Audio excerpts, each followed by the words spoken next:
Good evening. Kaya, Wanneroo, councillors, staff, ladies and gentlemen. We wish to acknowledge the traditional custodians of the land we meet on, the Yanchep people. We would like to pay respect to the elders of the Noongar Nation, past, present and emerging, who have walked and cared for the land, and we acknowledge and respect their continuing culture and the contributions made to the life of this city and this region. I declare the council members' briefing session open at 6 p.m. Just a notification, please note that the audio proceedings of tonight's meeting will be live broadcast online with the exception of matters discussed behind closed doors. That broadcast will remain available following the conclusion of the meeting. Item 1, attendances. As per the record, councillors, just to note that we have Mr Steve Marmion along this evening, who is Acting Director Community Development through till the 28th of June. So councillors, just recognising that, please go gently on him. We'll see how we go. Item 2, apologies and leave of absence. I've apologies from Mayor Roberts, Councillor Baker, Councillor Berry, Councillor Wright and Councillor Parker. We then move on through to item 3, which is deputations. The rules of deputations are to be presented during the briefing session at item 3 in the order of business. Deputations must relate to a report on the current briefing session agenda. A deputation is not to exceed 3 speakers in number, and only those speakers may address the council members. Speakers of a deputation will collectively have a maximum of up to 10 minutes, depending upon the number of deputations received. I believe we only have one this evening, to address council members, unless an extension of time is granted. A deputation is to be in the form of a statement with no debate or discussion on the matter is to occur. Questions from elected members relating to the subject matter should be reserved until the administration has presented the relevant report during the meeting. However, a point of clarification by a council member on a specific statement may be permitted, and there is an opportunity for public question time for members of the public at item 7 in the order of business. And this evening we have one deputation on item 4.13, which is the transition of the Yanchep Tourette community bus service. And our speaker this evening, or presenter, is Julio Tremba. Julie, if you could please join us, and whilst many of us know you, Julie, if you could just state your full name and address for the records, that would be very much appreciated. Good evening. Thank you, Deputy Mayor and councillors and staff of City of Wanneroo. My name is Julio Tremba. I reside at 29 St Andrews Drive in Yanchep and have lived there for 35 years.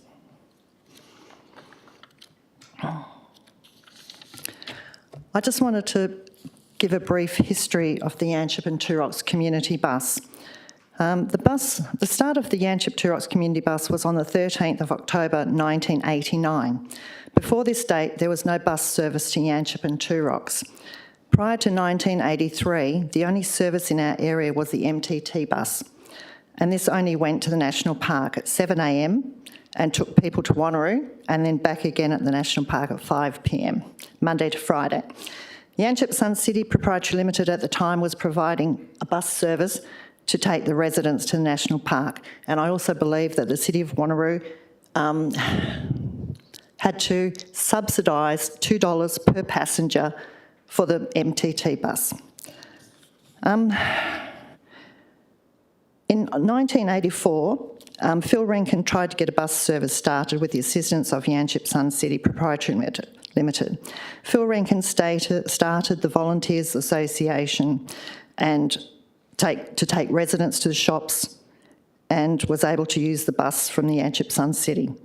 This was serviced and maintained, but over time the bus broke down and was not due to be fixed. For 6 months, a convoy of 3 private cars took people to the shops and doctors. A bus was purchased from the school contractor. However, this bus took more money to maintain. As there was no alternative, the service was to be discontinued until Phil read that the West Australian Family Association was seeking interest for a community bus trial that were not adequately serviced. At that time, there wasn't very many people living in Yanchep and Turox, but it was still a service that was required. Phil Rankin asked Council to support his application for a community bus under the umbrella of Council. The Volunteers Drivers Association was disbanded and a public meeting was held on the 30th of August 1989 at the now called Phil Rankin Centre. The purpose of the meeting was to form the Yanchep Turox Community Bus Management Committee. The objectives of the committee was to provide a free community bus service to those residents of Yanchep and Turox who, because of age, frailty, ill health, disability, or just no transport to access health, welfare and recreational facilities. So on the 13th of October 1989, our first ever community bus was on the road. We have held fundraising activities to keep the bus on the road and maintained logbooks and records. This is a unique service that is totally run and manned by volunteers. With the help of City of Wanneroo, through MOU, they have helped with servicing and making sure the bus is in top order. The community bus runs regularly on Monday and Friday to service doctors' appointments and to the shops. Every Thursday, travels a little bit further, goes to Ocean Keys, Wanneroo and Joondalup shops. The community bus is a door-to-door service. This is the only outing some of the residents get. And it's also a way to keep them belonging to the community. I've been part of the community bus since its inception in 1989. My husband drove the bus for 21 years. I still see a need to continue this service into the future and hope that you will all agree with this. Some historical facts. One of the things that we had to do when the first bus was delivered, we had to keep running facts of how many passengers, how many kilometres, to make sure that it was viable. So the historical facts from this October 1989 to March 2022, total kilometres travelled was 747,287. Total passengers carried during that time was 167,451. Since 1989, there have been 5 community buses. As per MOU, we have limited time to hold the bus, only 5 to 6 years to make sure that it's still in good working order. We have a couple of passengers that have been on the bus since day one, and they say they can't do without it. It is not only a bus ride to the shops or doctors, but a lifeline. A lot of these people don't get out, and this is what keeps them in the community. So it's a lifeline, it's a way to pass time with friends that they make on the bus. They share a cuppa with at the shops. It assists not in the physical well-being, but the mental health as well. Our drivers, who have usually retired, it keeps them active in the community as well.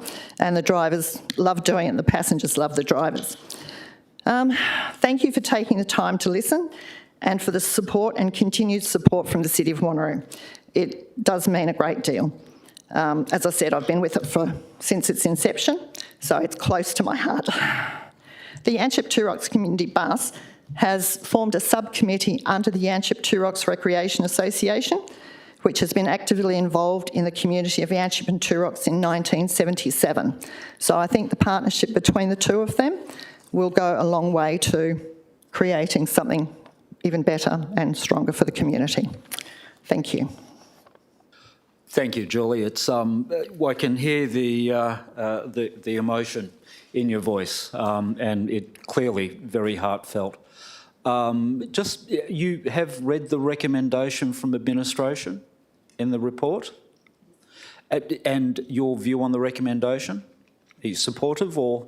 Yes, definitely. It's a collaboration. We've had many meetings and we've looked at the best avenue of what to do with the community bus and how to make it go forward and be viable and to benefit the communities of Yanchep and Two Rocks. So yes. Excellent, thank you. Councillors, any questions of clarification? It was just a clarification question. No worries. Councillor Sangali. The only question I would have is, would Mrs O'Trimber be opposed to us actually submitting your deputation to the community history? Because I believe that's quite a great sum up of the history of activities in the city of Wanneroo. That'd be nice, because I always feel that it is part of, especially the Yanchep Two Rocks history, but it goes further than that because it is part of the Wanneroo history as well. So, yes, I have no worries with that. Thank you. Further questions? Yep. Councillor Sinnett, Curtsy. Julie, I don't have a question. I just want to say to you, from I think everybody here, from the bottom of our hearts, thank you for everything that you've done for this bus, for the community and everything. You are such a big asset to us all. Thank Don't you make me so cry. much. Thank you. Thank you. Further questions of clarification, councillors? There's none. I therefore close deputations. Thank you, Julie. Very much appreciated. Thank you. With that, councillors, we move on to item 4, reports. And councillors, and we're going on to planning and sustainability. Councillors' declarations of interest, including the nature and extent. Councillors, if you have any declarations on any of these reports that we're talking about tonight, if you just indicate at that time, please.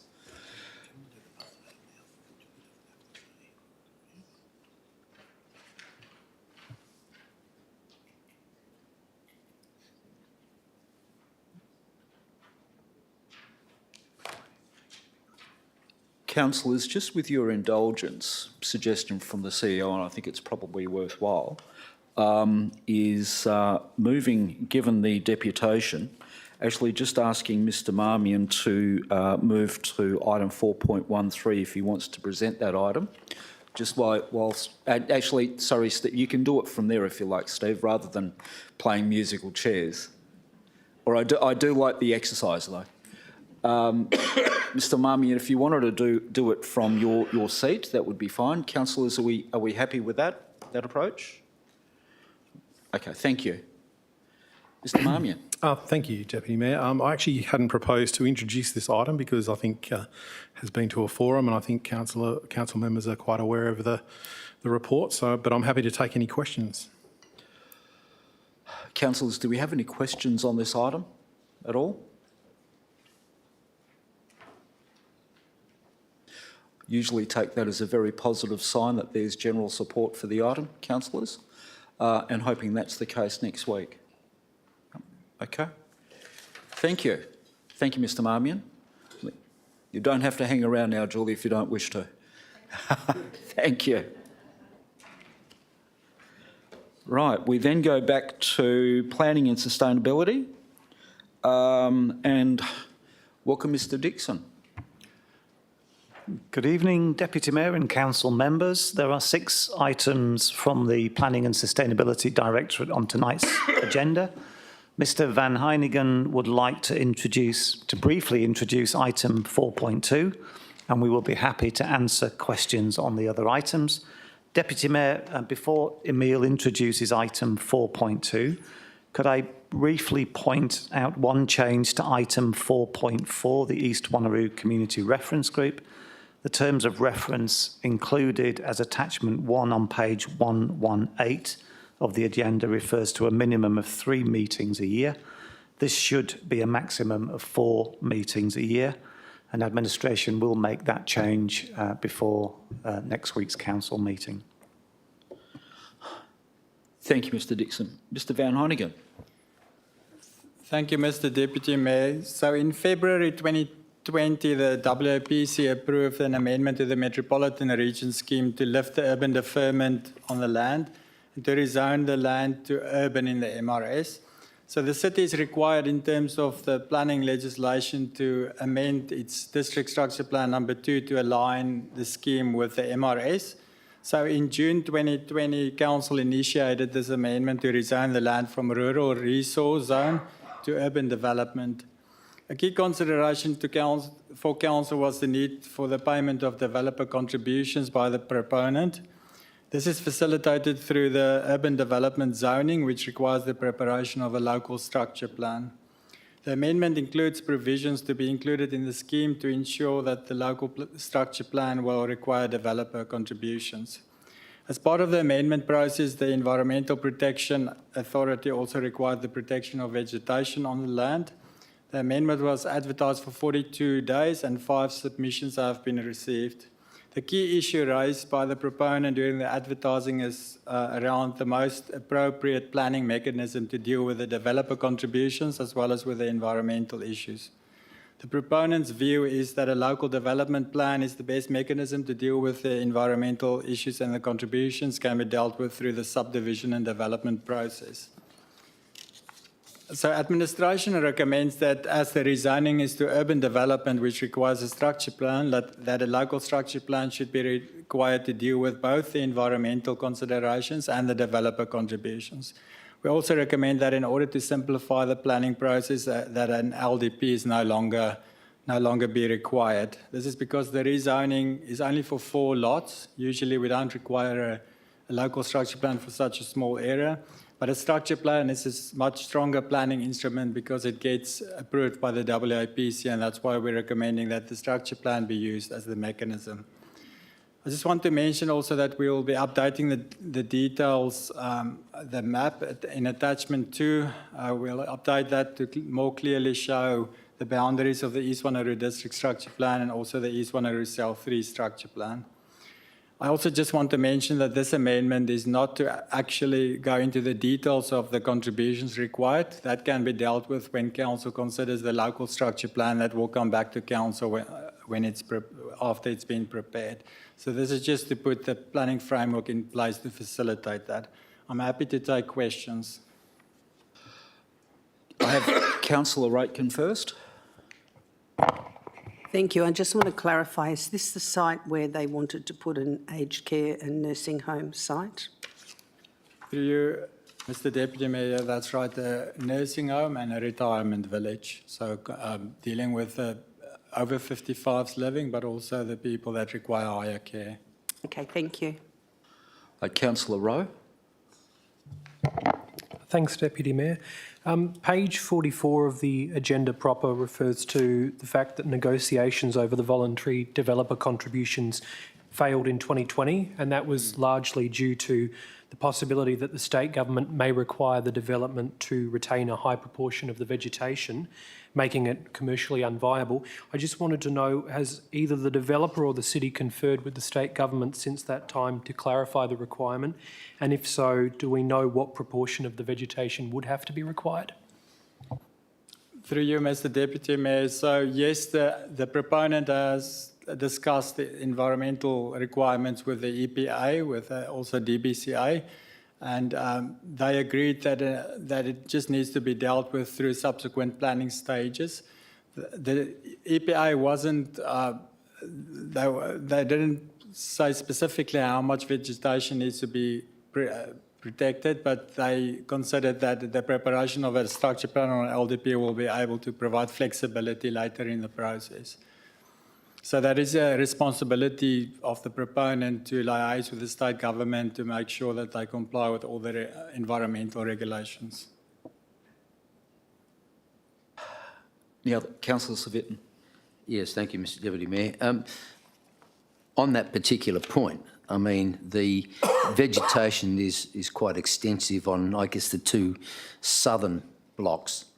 To be able to come to a compromise on that may be difficult. Do you see that as being a major problem? I know it's sort of been brought up in your discussion, but I look at it in terms that it might have a fairly severe impact based on what may be the end result. Could you expand on that, please? Through you, Mr. Deputy Mayor, yes, so that is one of the reasons why the discussions are essentially ongoing with the state government so that they can get an agreement on how much need to be retained. As you say, most of the vegetation is on lot 28 Belgrade Road, so it is concentrated mostly on that one lot. The environmental considerations was the main reason why this was delayed, because to enable those further discussions to take place. But those discussions will continue to take place, and then whatever the agreement is between the state government and the proponent, that will be reflected in the local structure plan. The clarification on developer contributions on that, because I know that there's been a bit of conjecture between the applicant and the city, et cetera, will that be determined by the West Australian Planning Commission, and if they come to an arrangement, we may lose out on that, or depending, and we may get the full contribution? I don't know where we are on that. Thank you. Through you, Mr. Deputy Mayor, so we will be requiring the contributions. That's one of the reasons why we needed a structure plan to be put in place, so that we can include the provisions, development contributions within that document. So we have discussed with the proponent what our requirements would be. So we would be requiring the land for the POS to be, public open space to be provided, which is a normal condition. Also for the development of the public open space, and then also to provide the land and contributions towards the widening of Dundebar Road. And then we've also advised the applicant that for them to do a needs analysis to determine whether they need contributions for community facilities. Because previously it was part of the East Wanneroo District Structure Plan area. It's no longer part of that. So that previously the district structure plan required a local structure plan to be prepared over the whole precinct and a DCP.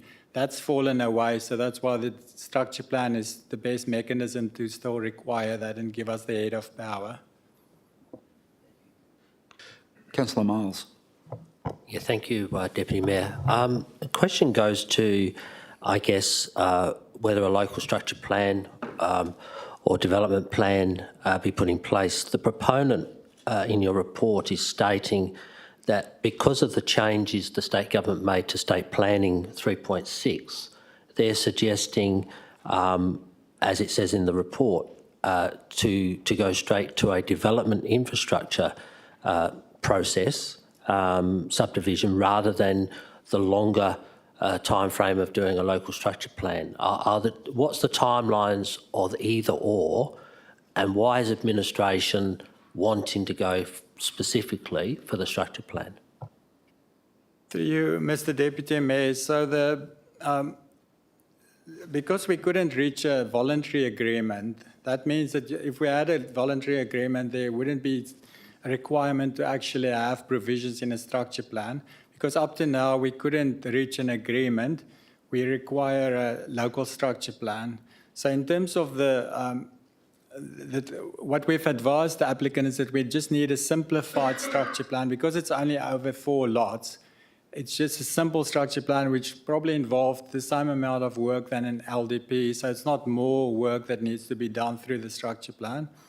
And the time frame from that, because it's simple, wouldn't be a long process to prepare that. In terms of the provisions of the yeah, I don't know if that answers all of your questions. If you could repeat some of it, if I haven't answered. Sort of not. So they're suggesting that State Planning Policy 3.6, which came into effect after this process, because this has been ongoing now for almost 4 years, I think, which is an awfully long time. So what they're suggesting, that a development infrastructure may be imposed through that process as opposed to doing a local structure plan. Yeah, so the first point is, because it's urban rezoning to urban development, the urban development zone requires a structure plan to be prepared. In terms of a structure plan gets approved by the WAPC, as I mentioned, so that's a strong mechanism to include contributions in the absence of a DCP, because we're not requiring a DCP. And then in terms of just deferring it to the subdivision and development process increases the risk for the city that it might not be imposed, because although the city can recommend conditions to the WAPC, they might decide not to impose those conditions. But when the WAPC considered the MRS amendment, they agreed with the city that contributions would be required, but they decided or they resolved that it should be later in the planning process. And we believe the structure plan, and that's why they agreed for a structure plan to be prepared.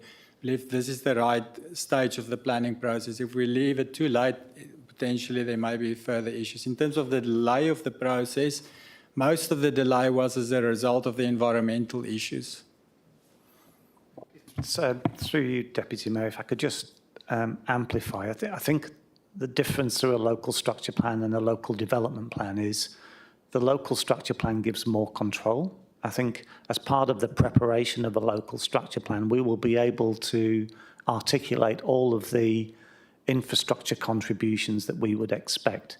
If we leave it to a subdivision process, the likelihood is we'll be successful in negotiating 10% public open space and potentially the development of that public open space, but it would be more challenging in terms of potentially land for road widening, and also if council, through a community facilities plan, wanted some contribution towards broader community infrastructure, it would be challenging to try and achieve that through just a subdivision process. And that's partly why I think we think, A, because it gives stronger control, and B, because I think it would make sure that we have the ability to dictate through the approvals process all of the community infrastructure and normal subdivision infrastructure we would expect. So, and I understand what you're wanting to achieve. I guess my issue as the ward councillor is this is a development, as we know, for a retirement home, retirement village, whatever they're going to do down there with high to low care.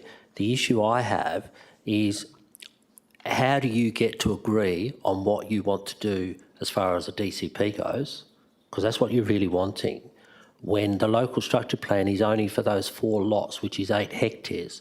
So we know that there needs to be a bit of land on the Dundebar Road side. You've mentioned that again tonight. But apart from the public open space, I'm not sure what else and how you're going to facilitate that if you don't agree to either gifting of the land or whatever, whether it's a dollar value. I think before we were looking for a dollar value. So how are you going to come to an arrangement? Because this obviously goes up to the Planning Commission for ratification. They may very well again go back and say, no, you're reaching too much. So I'm just trying to understand how administration can progress this, one, in a timely manner, but also come to a contribution rate that is clearly going to be beneficial for the community on both aspects. One, we get our retirement village and high care facilities, and secondly, there is some opportunity that we get to obviously have some land for the road widening on the northern part. Through you, Mr. Deputy Mayor, so the contributions that we're seeking it's just the contributions that we usually require. If this was anywhere else, we would require the widening of the regional road, we would require 10% POS. And just to give you an indication, previously, the proponent was only willing to provide 1% POS, and usually we require 10% POS, so we don't consider that to be unreasonable. So, and also the development of the POS is a contribution that we always require in any development. In terms of the community facilities, that is one that's a bit less, I suppose, more grey in terms of contributions, like the director mentioned.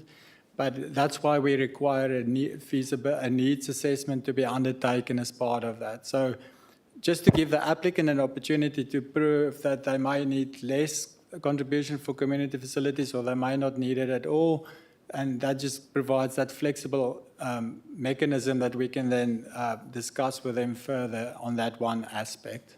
But the state planning policy allows local governments to require community facilities as well. Yeah, I do understand that. So if this retirement village was operating a podiatrist or other services for people and the community could go there and use those services, would that also then be deemed to be part of their community benefit or not? Through you, Mr. Deputy Mayor, that wouldn't be considered as part of that. But what we have discussed previously is that it could potentially be a contribution for, because the 55s, over 55s living, they still require, they still very mobile and use community facilities in the area, that the contribution could potentially be for that component, whilst the nursing home or the higher care facilities proportion may not require contributions because the in-house services could potentially cater for that proportion of the development. So there are things that can be done. It's not that we require for everybody. That's what the needs assessment needs to provide us with information, because that proponent, and we've discussed it with them, they could come back and say the 55 component, they could require contributions for that, but potentially not for the aged care. But we need to leave it to that assessment process to look into that further. Through you, Chair, if I can just amplify again, this is a very challenging process because there's a standard approach to how we deal with development within the city, and typically a developer contributions plan is provided over a large area like the East Wanneroo District Structure Plan area. Dealing with piecemeal, incremental proposals like this makes it very challenging because the planning process isn't necessarily geared up to address these types of issues. I think Emil's correct in putting forward the argument that there may or there may not be a requirement for community facilities contribution. The preparation of the structure plan will enable us to flesh out if there is a requirement, and if so, what that would be.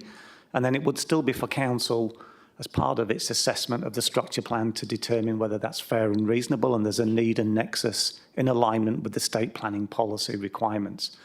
That's the best process for us to progress the need or otherwise of any broader community facilities. Remember, this is and as Emil pointed out on the attachment, this is an area of land that's sandwiched between the future East Wanneroo District Structure Plan area and Cell 3, for which developer contributions are required. And it's about being fair and reasonable. It's about making sure that all development contribute equally and fairly towards future infrastructure needs, rather than one development contributing nothing and others contributing more because of the lack of contribution from one other area. So it's about fairness and equity. It's about need and nexus. This isn't the time to consider that. This is just the amendment to align our district, our DCP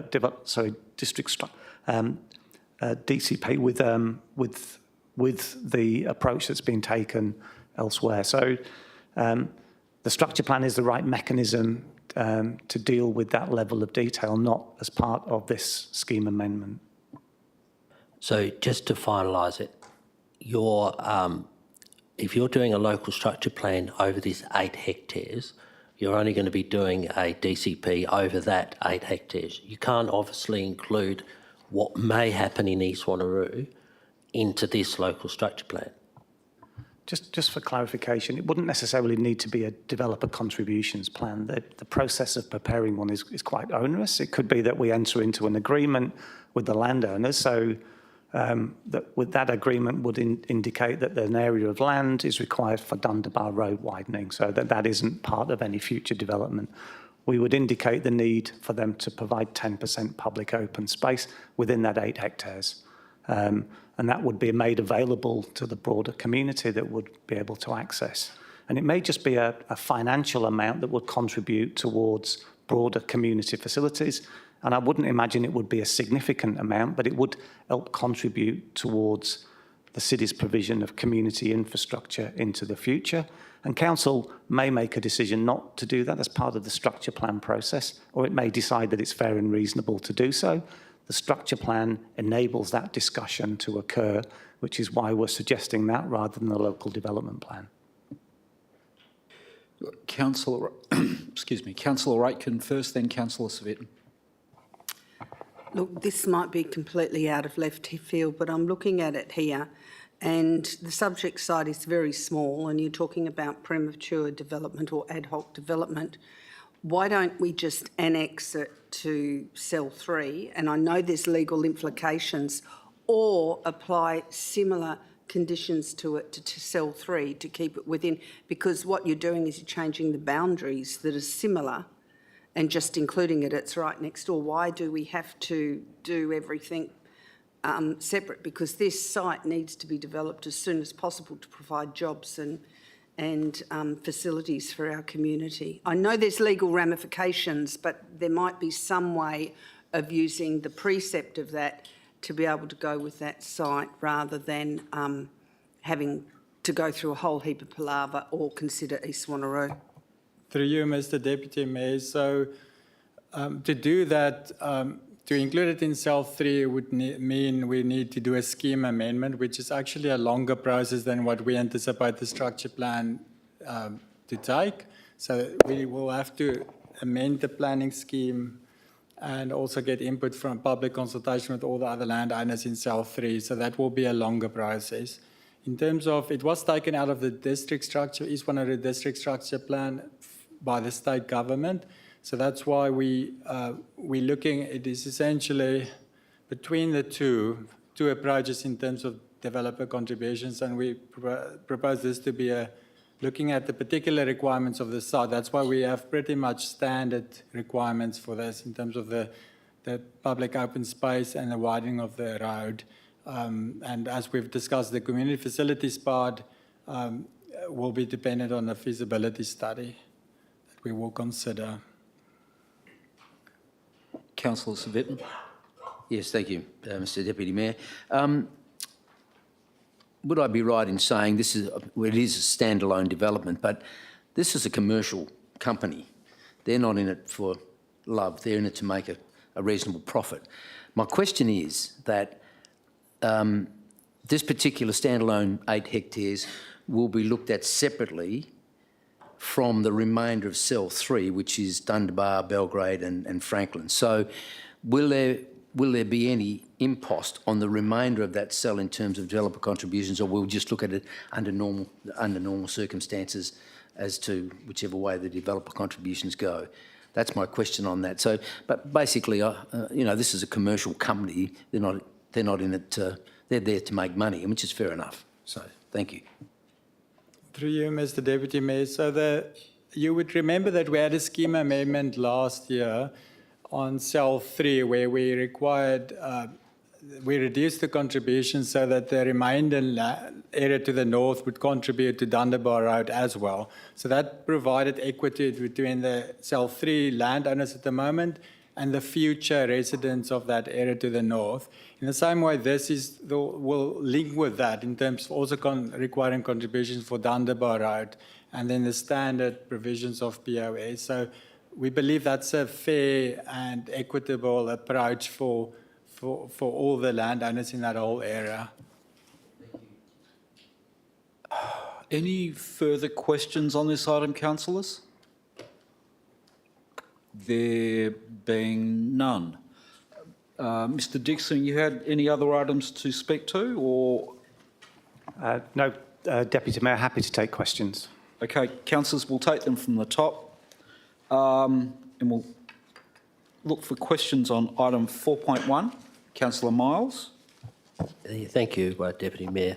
Mr Dixon, on 4.1, and I have read the report, and it is quite well prepared. I guess one of the questions I have for, again, this is to not necessarily speed up a process, but obviously to make sure that we're aligning ourselves to be able to meet the demands of developers and also our community. In the submission by Quito and their representative, Len Kosovar, he talks about trying to apply some interim contribution on cell 2. Currently it's at $25,000 and they're suggesting that maybe as part of this process it could be reduced to $15,000. And the reason for that is because obviously the original cell costs were done on 9 lots per hectare, and now they're going to 15 lots per hectare. So I understand all of the ramifications. I also understand what you've wrote in your report. But would it not achieve some benefit to not only the city but also the applicant that we could also put into the commission, because they've both got to go to the commission if you're changing a cell cost, why you couldn't do it at the same time just to make that process smoother? Because if they don't approve it, then they don't approve the reduction in the cell costs. So we're not going to lose out in any way, and the report sort of indicates that if we've got to wait for one thing to happen before we do another, well, I would like to see if we could do it in parallel. It's a good question. So we have obviously given some consideration to the submission that was made by Mr. Kosovo on behalf of Quito or Benares. We're not ruling out the option, obviously, of trying to reduce the infrastructure cost per lot. But what we are saying quite strongly is the appropriate mechanism to do that is through the annual review process. So having discussed it with the applicant's representative, I think he understands that they can make submissions as part of the upcoming annual review for that to occur, and that's the right process for consideration by council to reduce the infrastructure cost per lot as a result of this amendment. Administration's preference, as indicated in here, is there's a normal process. You deal with a scheme amendment, and then you've got certainty once the scheme amendment is approved and it's gazetted, then that gives you the certainty. If you don't, if for whatever reason that doesn't get endorsed, and for argument's sake, if we council accepts a reduced level of contribution of, say, by $10,000 per lot, it could be quite challenging. You have to have legal agreements. You'd also, if it didn't happen, you'd then have to try and claw back the money, the reduced amount that subdivisors have paid in that interim period. So our preference is to go through the annual review process to get some certainty as part of that. And also the calculation of what that reduced amount should be, that needs to be done thoroughly by administration to work out exactly what the amount of the lower level of contribution should be. The developer in preparing the scheme amendment has given an indicative cost. We need to work through exactly what that is based on, because you'll appreciate infrastructure costs are going up at the moment. The cost of acquiring land for public open space, the cost to deliver roads are going up.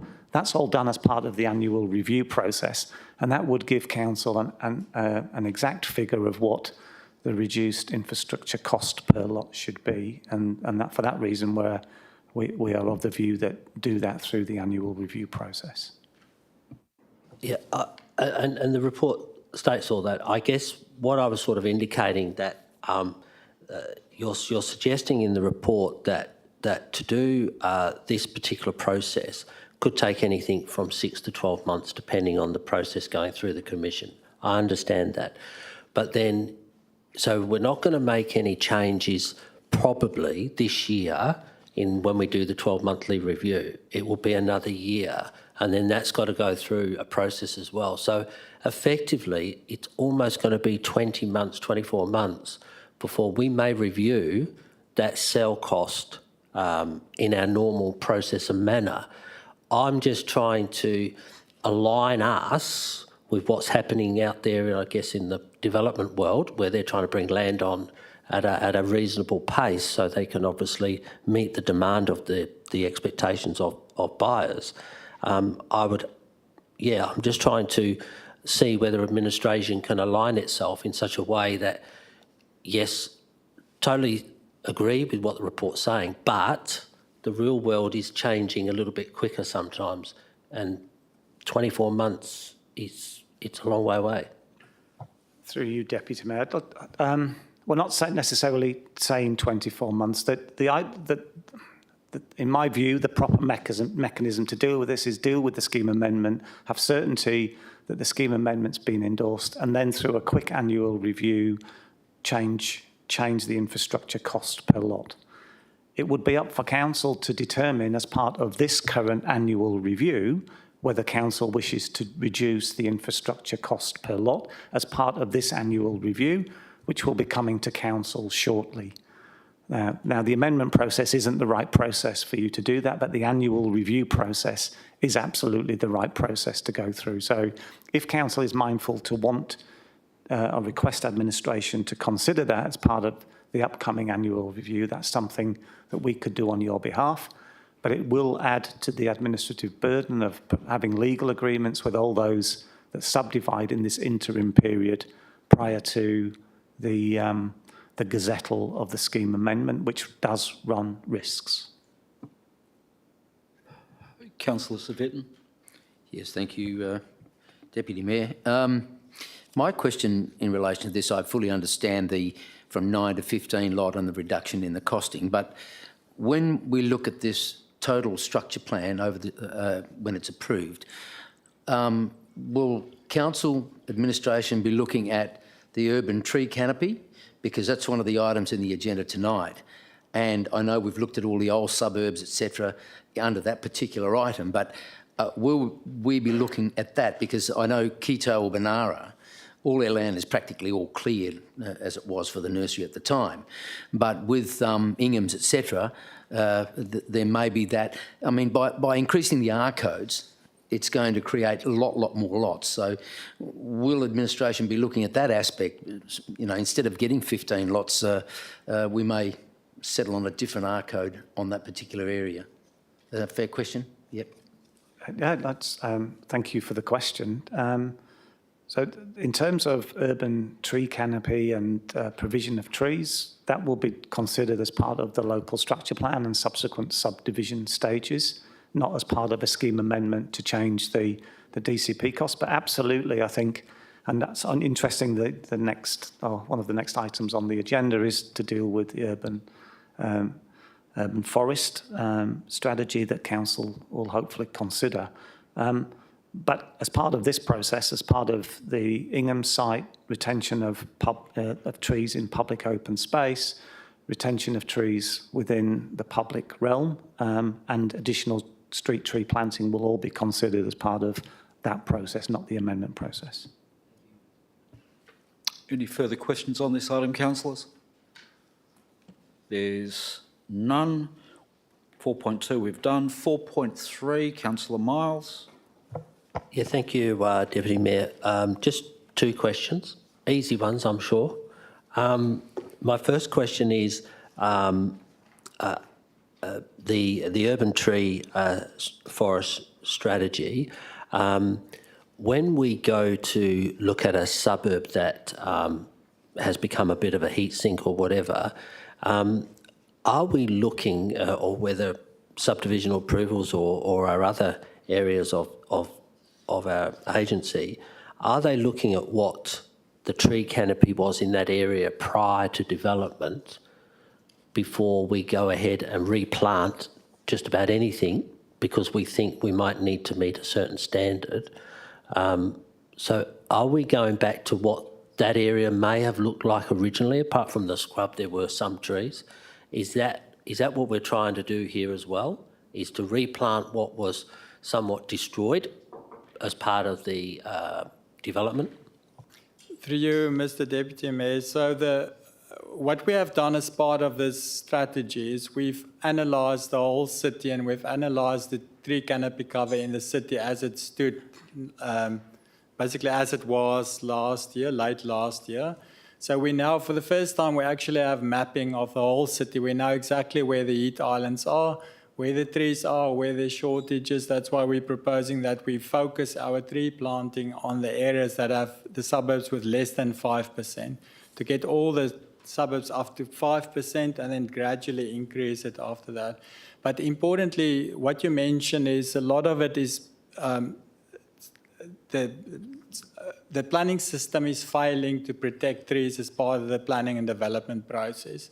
So that's why, although there's been some improvements in the planning process to allow dedicated areas for trees as part of developments, it's not going far enough. So that's why we're proposing as part of the strategy, yeah, excuse the pun, is that we actually, a main pillar of the strategy is to advocate the state government to get the subdivision and the planning policies changed so that we can actually protect more trees. But that is obviously a longer process. It's something that we need to do. The state government is aware of it. Trees is a very important issue for many local governments at the moment. So that's what we're proposing as part of this. But in terms of, this is now we've got the information now to know where we need more trees, and that's where this will focus the tree planting. I guess just to follow up from that answer, in some of our areas, it would be just as beneficial to have some bushes as well. Trees are one thing, and some of the trees we plant don't shade anything, but bushes would be more of a, to try and cut down on that heat sink, especially in some of those, covering footpaths and stuff like that. So are we including having bushes or bush put back in underneath the tree canopy where it can grow? Through you, Mr. Deputy Mayor, yes, you're correct. Although we talk about tree canopy cover, and that's kind of the main theme of the strategy, we're also talking about vegetation. So it's about all vegetation, native, non-native, on private land, outside of on public land. We're counting all of that vegetation. So because it's reducing the hard surfaces, which is the real cause for the higher temperatures. So that's why it's two-pronged. It's about the trees, but also about the vegetation, as you mentioned. And that's where our local biodiversity strategy also plays a role, where it actually identifies areas that's got high-quality vegetation, that we retain those. Oh, that sounds really good, because wood chips is not very good vegetation. The other part of my question is, and this has been raised several times, this is the other question. When we plant trees, verges in the middle of roads and the like, they're somewhat okay, but it's been brought to my attention in some of the older suburbs that I have, like up in Carramar and Tapping, that people are starting to have, trees are starting to grow, as they do, to a height where they're starting to shade people's solar panels. So is there any anything that the administration's doing to maybe help with that, bearing in mind that we're wanting people to put solar panels on their houses all over the place? So what are we doing to handle that aspect? Because even in old parts of Wanneroo, people are getting their panels shielded by large trees. I will refer to the manager parks for that. Through you, Deputy Mayor, our street tree policy provides a framework of how we maintain our street trees and provide provision and guidance in regards to when we will prune a tree or when we remove a tree, etc. Whilst we look to work with residents to cater for solar panels and extensions to property and so forth and development, we do that in accordance with Australian standards for the pruning of street trees and the management of trees. So when we look at our street tree planting, and certainly through the urban forest strategy, what we look to achieve, we'll look to align the species of planting that's suitable for the relevant streetscape. So, not looking to hinder development or, the installation of solar panels, but also, working with the residents to, with existing trees, not to remove the tree, but look what we can do as far as cultural practices to enhance the tree and protect the tree, but also meet the needs of the community. Councillor Civic. Yes, thank you, Deputy Mayor. I'm just looking at the map on page 89, and I realise that's the most current map, but if one were to look at that map during the 1960s, all of the strip between Yanchep or Tourette all the way down to our southern boundary would have been all red, because there were pastoral companies through there, and it's been diffused by Mindari and the urban development through there. So based on that philosophy, and that includes East Wanneroo, by the way, and Carabooda, where all the land's been cleared for market gardening. So based on that policy, these are going to be all part of our planning schemes to enhance tree development from now on, and so that we can actually create a cooling effect along that along our coastal and interior, to make sure that we can actually bring some form of climate change into practice, as well as trying to make sure that the pine trees remain there or are replaced by other species to keep the city of Wanneroo as cool as possible. Is that a fair question? Yeah? Thank you, councillors. Thank you, Mr. Deputy Mayor. So the approach that we're recommending is that we focus on where the trees are needed the most. So those are the suburbs with less than 5% tree cover at the moment. And then after that, we will be looking at, as a stage 2, look at heat islands outside of those 5% suburbs. And some of these heat islands could potentially be part of that stage 2, because obviously we only have a limited amount of trees that we can plant. So what we're doing, we're changing the methodology to focus where we can get the best outcomes. And these heat islands that you mentioned would be part of those areas that we will be focusing on. That was interesting, Councillor Civic. You actually made a long, broad observation, then said, is that a fair question? Councillor Rowe. Thanks, Deputy Mayor. I have a couple of questions. I don't know if they're more suitable for the Parks and Gardens team, but I'll give it a go. So the street tree and the verge tree policy, I think, is one of the clear aspects of this urban forest strategy. I was just wondering if administration could comment on the uptake of the number of people who are requesting street trees. Mr. Shuttleberg. Through you, Deputy Mayor.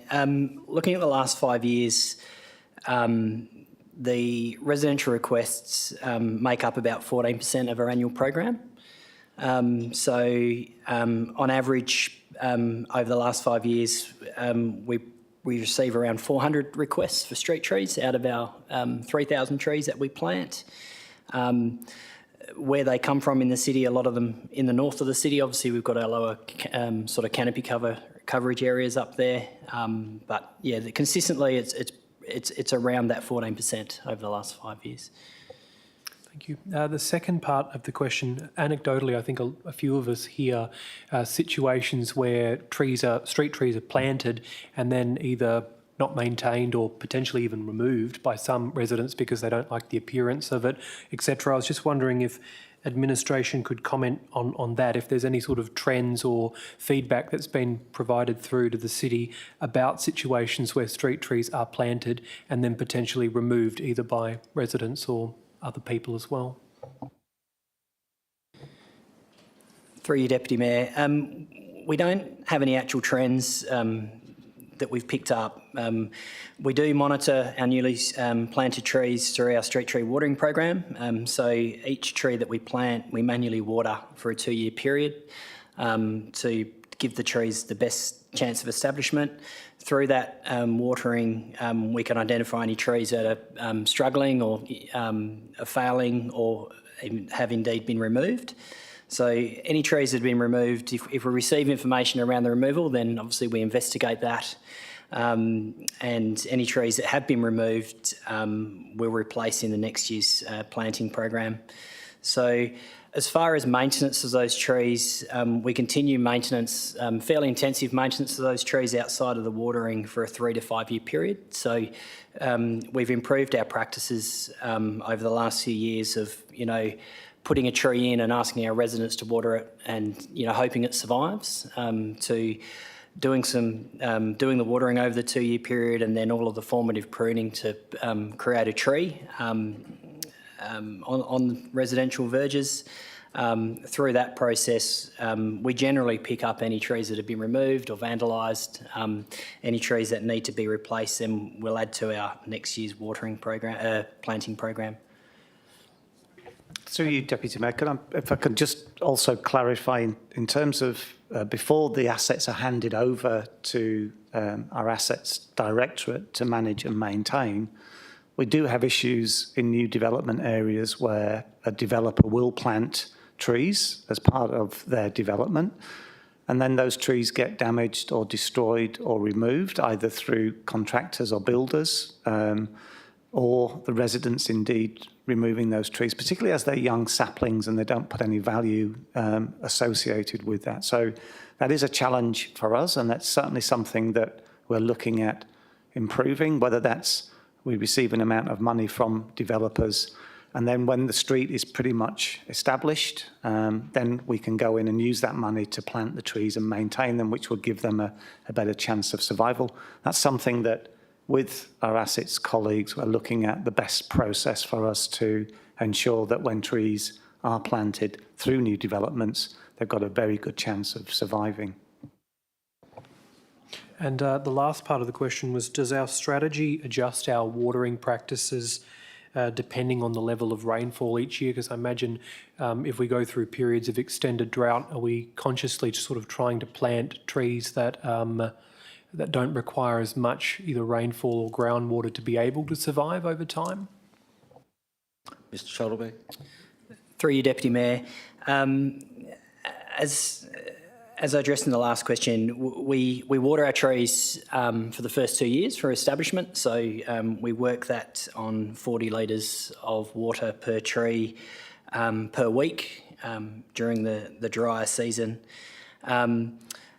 We don't irrigate, we don't have fixed irrigation on those trees, but we find that the manual watering gives us the best opportunity to ensure the trees establish.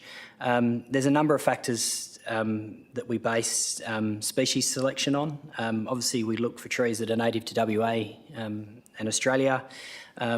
Stock availability is also an issue for us, and probably becoming a bigger issue as we're in the times we are with related to materials and so forth around COVID, and also the planting environment. So the location that it's being planted in is a big factor in the type of tree that we put in. So, for example, you know, we don't look at putting Norfolk Island pines on residential verges or casuarinas and so forth that drop a lot of leaf litter.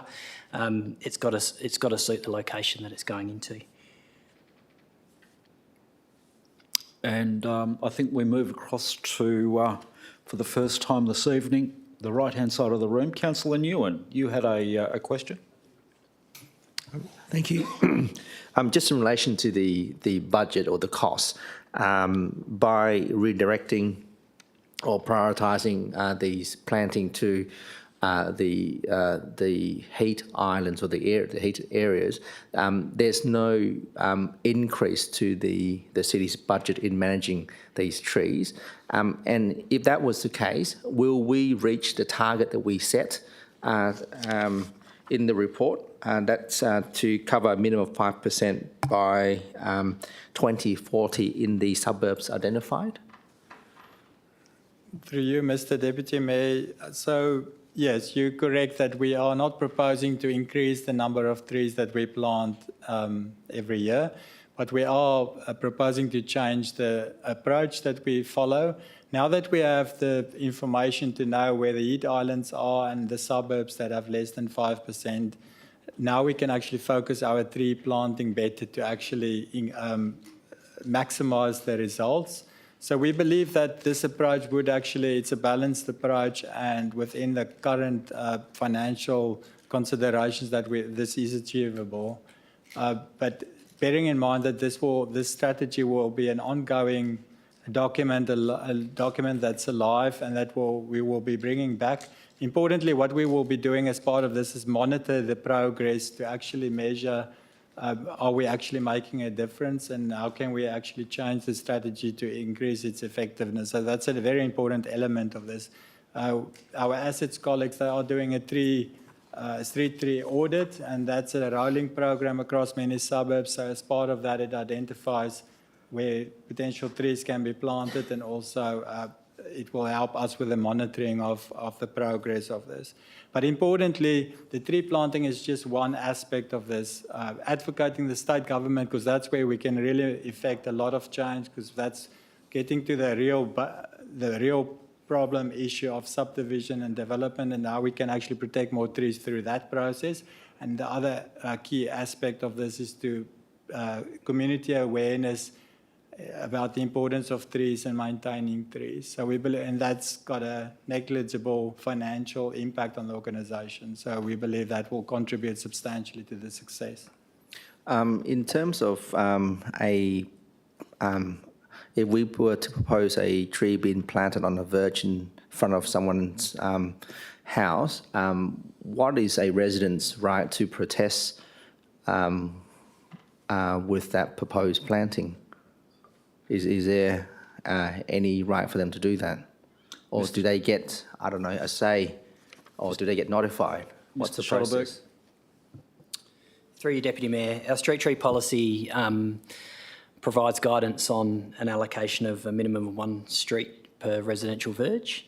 What administration would do where we're looking at doing, for example, if we're going through a street that's been identified as tree planting, we would do a letter drop in the street. We would advise the community what we're doing, how we're doing it, and give them some options in regards to street trees. If individual residents did come back and have any concerns, then we'd address those in accordance with our street tree policy to find an outcome. But our street tree policy clearly defines that there will be a minimum of 1 street tree per residential verge. That's very consistent with the approach across all local governments, certainly across the metropolitan area. Councillor Huntley. Thank you, Deputy Mayor. I've got a few questions. The first one being, obviously, the types of trees that we're going to have. I know people are very, they seem to be getting very offended by the bottle bush, but the bottle bushes obviously grow to a certain height and are easy to maintain. So my question is, if we don't use bottle bushes, how tall is a canopy going to be expected to grow to, and over what period of time will the height be reached on maturity of these trees? So will it take until 2040 to reach maturity, or are we going to put a faster growing tree in, and are we going to have a bigger canopy and not just use bottle bushes? For clarity, I think they might actually be bottle brushes, but... Oh, brushes, yeah. Mr. Shuttleberg. Through you, Deputy Mayor. When you're looking at canopy, you're not necessarily looking at just height of canopy. You're looking at the spread of a canopy. So, an increasing canopy cover can be achieved through multiple species of trees. It's not, necessarily looking to have the highest canopy out there. And going back to Councillor Miles' question before around solar panels, we are very mindful at administration level in regards to matching the species of tree to the environment. So whilst we have planted a lot of bottle brushes or callistemons, certainly through our Untitled Road networks over the last few years, that's mainly because of main road standards in regards to planting trees that are frangible, so at a mature diameter breast height, they're no more than 100 millimetres, so if they're impacted by a vehicle, they'll actually snap in half. But we will look to create species that are suitable to the location, and we are very mindful of the, trees, the characteristics of trees, and we'll plant them accordingly, depending on where they're going to go within the streetscape. Councillor Huntley. My second question is, obviously when we develop communities, there are undeveloped sites left in any development. How are we going to, or how will, this affect the BAL if these sites are undeveloped for a period of time and the trees grow up? Is that going to be an issue with the BAL in the future for these sites? Mr. Shuttleberg. Oh, okay then, I tried. I'd like Mr Shuttleberg to answer that question, but I think it's more of a planning issue than Yeah, it would have been impressive, I suppose, yes. Mr Dixon. Look, the answer to that question is it could. Most of our new development areas, obviously, they pretty much develop within 2 years or so it shouldn't be an issue if street trees are planted. If a site is left for too long, and the street trees mature and perhaps there's an area of open space adjacent, and it could affect the BAL rating and the BAL assessment and therefore the construction techniques. But each proposal will be considered on its merits, and given the example that you provided, I don't think it's going to create an issue from just street trees themselves. Okay, so we could more or less say that we will not be sterilising a block because the trees have matured around, that now it will reach a standard of BAL 40 or something, and then they can't develop. Well, anybody, I think it's highly unlikely that scenario would occur. However, each proposal would be assessed on its merits, and they'd have to undertake, if it was required, a BAL assessment. And then whatever that BAL rating came in at would determine the construction level to maintain the safety of the future residents of that property. It's going to be an interesting one in the future. Thank you. Councillor Nguyen. Have we got a list of trees that are part of what's been considered for this proposal? Because talking about the type of trees reminds me there was a resident that I was aware of, her name was Maureen, who stepped over a gum nut and hurt herself. And so that sort of creates some liability for us in the future. So I don't know if gum trees are on that list or not. Mr Shuttleberg, I think I'm right on this occasion. You'd be the responder. Through you, Deputy Mayor, the city does have a street tree master plan that's several years old now and probably not as relevant as was when it was developed, and that will be reviewed as part of this process and be amended accordingly. Councillor Sangeli. I'm getting the crystal ball out and I've moved on to stage 2. You talked about advocating to the state government and looking at the next list of suburbs after the 5%. I know a lot of them have above ground power, which severely limits where we can stick trees on our verges. And I would dearly love a street tree on my verge, but unfortunately I have an above ground power pole that catches on fire at least every 2 years. So I'm not willing to take that risk. So if we could add on with the state government for underground power, that'd be wonderful. Thank you. As part of the, through you, Deputy Mayor, as part of the advocacy, we will be considering that in terms of our communications to the state government. But in terms of, that's the example that you mentioned, that's where our street tree audit is so important, because essentially we going through the suburbs and identify where there's space to actually plant trees. So the power lines would be I suppose, a limitation on that, and then it will be assessed where the trees can be planted. So when we get to stage 2 and we get to focus on the heat islands, then we're going to coordinate our approach with the street tree audit so that we actually know where we can physically plant the trees, because that's one of the challenges, is actually find a space to plant them. And I think it's also probably worth pointing out that, and part of the conversation we recently had around the future of East Wanneroo urbanisation, part of the discussion I think needs to be around road reserve widths to make sure that there's sufficient room for utilities, but also sufficient room for street trees, so that we're not compromising and having a narrow road reserve width that doesn't enable us to achieve both safely. And that's some of the conversations that we're having, I think, that will also flow through to conversations with developers and the Commission and the Department of Planning. Are there any further questions on this item, councillors? Councillor Aitken. Sorry, I just want to keep this quick. My trees died again on my verge, And I suspect that something has been dumped by the builder historically that is preventing that happening. Can we incorporate in the policy that there's not builders' rubbish dumped like that would damage further tree growth and that? You know, we just need to be mindful of that because often they just don't grow and we can do whatever we want to put something there, but they just don't grow. So that's just a suggestion that you might like to consider. Thank you. I think we just take that on notice. Yep, thank you. Further questions on this item, councillors?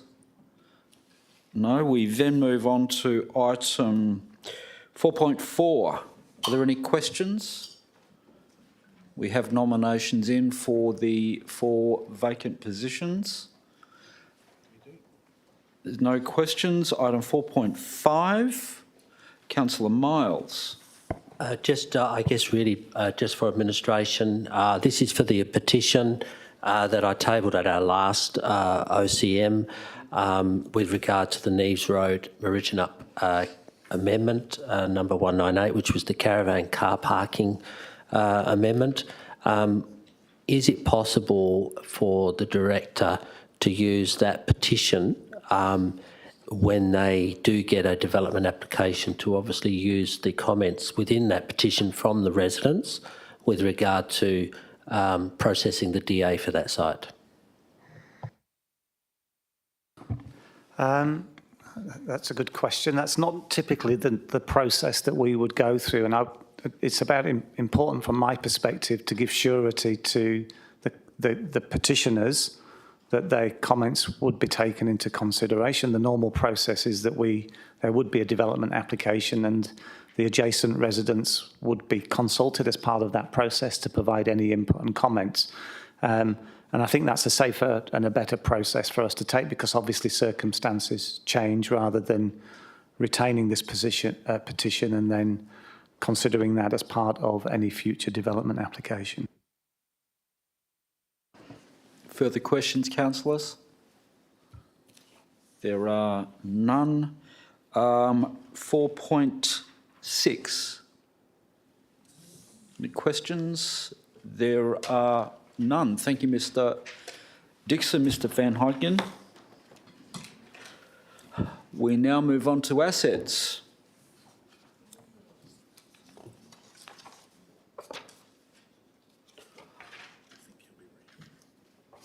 Good. Welcome, Mr. Singh. Thank you, Deputy Mayor. From Assets Directorate, I got 6 reports on the agenda tonight, and I'm not intending to present those reports. I'm happy to take questions on all those items. Okay, councillors, then from the top, 4.7, Councillor Rowe. Thanks, Deputy Mayor. In particular, my question's about the e-ridables, just given that they've been in the news quite a lot lately. In addition to the regulation and the speed enforcement, that's the responsibility of the state, I was just wondering if our cycle plan can also include some advocacy for more signage, whether that signage be cautioning excessive speeds or reminding riders that that the paths usually have a shared use as well for both pedestrians, cyclists, riders of all kinds. And I don't know if that would be advocacy to Main Roads WA, but I was just hoping that the plan could include that advocacy in there, just given the focus on e-ridables that's been in the news lately. Through you, Deputy Mayor, there is a reference in the cycle plan, section 3.7.4 on e-ridable signage.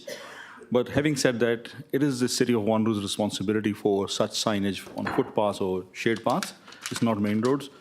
Generally, our view is that you would need those signage where there's a heavy pedestrian traffic and there is a conflict with potential of e-ridables.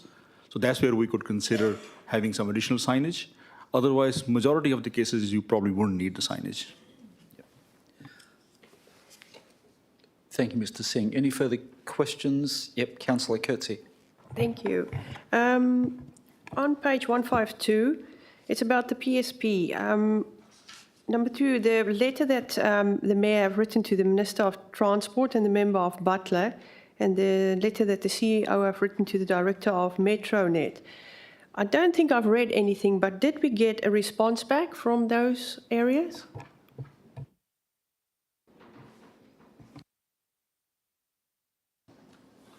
Mr. Singh. Yeah, through you, Deputy Mayor, I may have to ask Director of Planning and Sustainability, Mr. Dixon, if he recalls receiving a response on that. I'd have to take that question on notice and provide a response. Thank you, Mr. Dixon.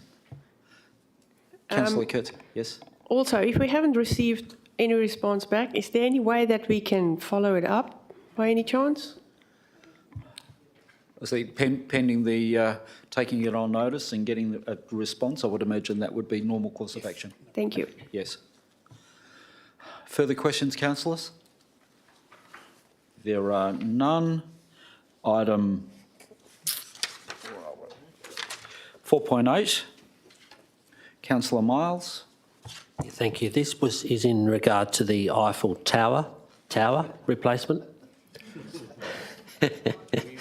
And obviously the community consultation and engagement's been very good, and most of the community does want the just a shade area I see with some seating underneath that, and I think the indication is some solar lighting, and that's in next year's proposed budget. That's all in the report, which is all good. With regards to the existing structure, does administration sort of put that out for anybody that may wish to take it away? Through you, Deputy Mayor, not at this stage.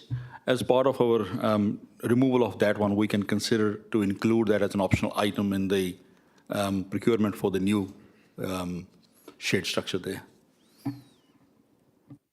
And with regard to the solar lighting, are you referring to the lighting being on standalone towers, or the lighting within the gazebo effect and the panels on the roof? Through you, Deputy Mayor, that will be part of the detailed design when we do it, like how that would go. Mainly is for the lighting inside. How that is then designed and placed will be subject to detailed design. And understand it is the detailed design. Is there something that you can do about the, because this is going to be a lot of concrete laid to put this in place, whether we can have a concrete that doesn't look like concrete, but obviously it's not a trip hazard for other people that need to have accessibility, because these parks and some of this equipment looks absolutely brilliant, but sometimes I think to try and reduce possible maintenance in the future, some of these concrete plinths and stuff do look pretty ugly, and they do, take it away from what the community's expectations are when we do such a good job elsewhere. Yes, through you, Deputy Mayor, we'll take that note. Taking the note on that one, we'll definitely consider that as part of the design, what materials and can be used for this particular site. And if it's up for sale, Mr. Singh, I'm out for a garden ornament at my place, provided I don't need to upset Mr. Dixon for any planning approvals. I think my nature reserve needs it more. Council, is there any other questions on this item? There's nil. We move on to 4.9. Councillor Rowe. Thanks, Deputy Mayor. I was hoping the Director could just clarify the column on page 195, point score, which is on the second table. Just clarifying the impact of that point score. So how is it calculated and what consideration is afforded to those points by Main Roads WA in the selection process for which projects are actually given approval? For instance, is it a higher score that would be attributed a more favourable rating, or is it a lower score that you're looking for? Through you, Deputy Mayor, this particular, the process entails quite comprehensive analysis of the guidelines. Main Roads WA issues guidelines every year more or less the guidelines remain static, but with some minor adjustments from year to year. The guidelines do require the minimum traffic volumes for roads to be considered. The roads have to be of a certain hierarchy. And then we need to consider what traffic volume it carries, the condition of the road, like surface, the ruts or any deformations on the road, and then the treatment we are recommending. And then at the end, the cost. So there is a matrix of all these factors, which then calculates the score. So that we use main road standard process. Not only us, the whole of metro area uses the same process. And all submissions then go to main roads, and they are put in one list, and they get audited by main roads external auditor, and to verify the scores which we have calculated. Then the projects are funded based on the order of merit, subject to each council's funding limit is capped. At the moment, that cap is $750,000 per year. It has changed last couple of years, depending on the pool of funds available at metro level. It could go to 800 or 850, but the cap is, generally cap is, as per the guidelines, 750. So the project which score high in the order of merit, and each council cuts out at 750.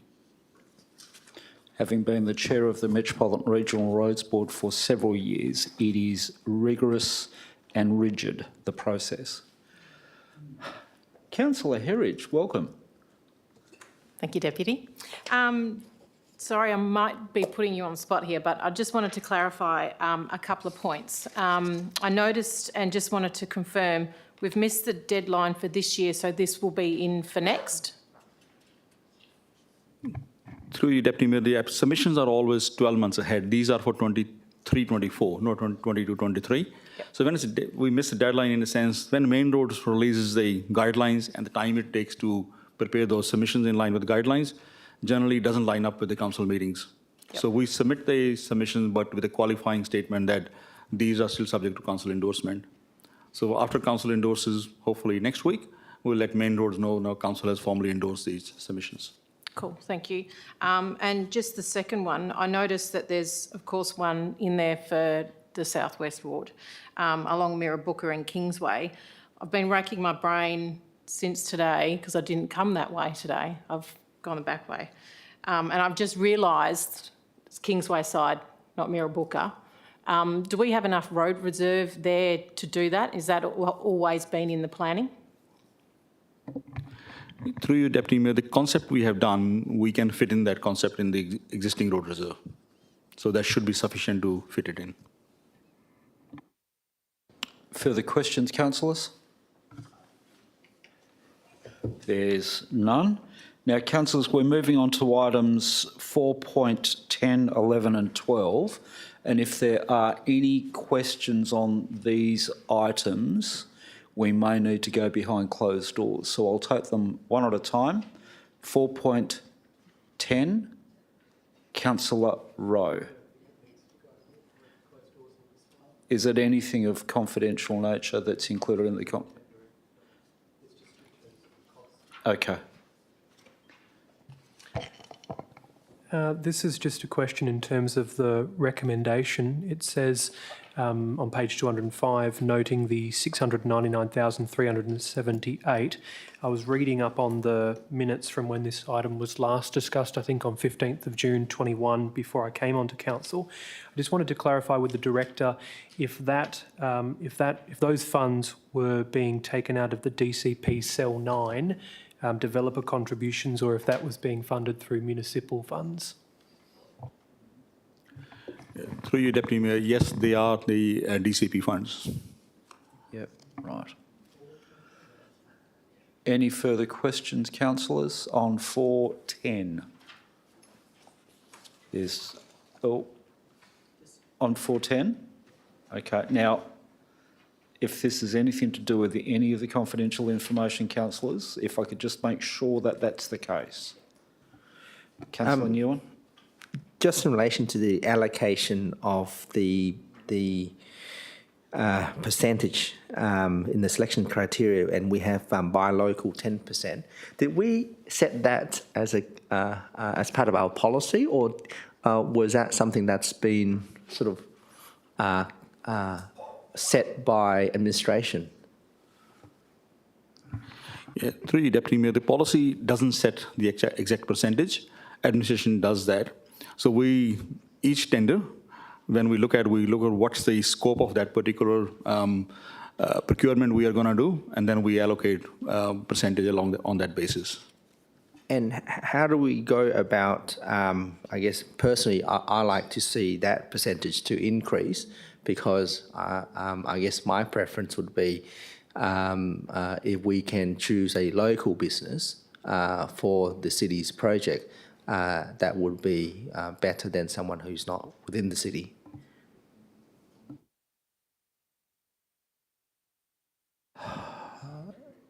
Mr. Singh? Yeah, through you, Deputy Mayor, look, that's possible, but that could also limit the market as well. So depending upon the type of work we are doing, there is always going to be benefit to the local business if they meet all the criteria and they achieve the best score out, even the weighting is 10%.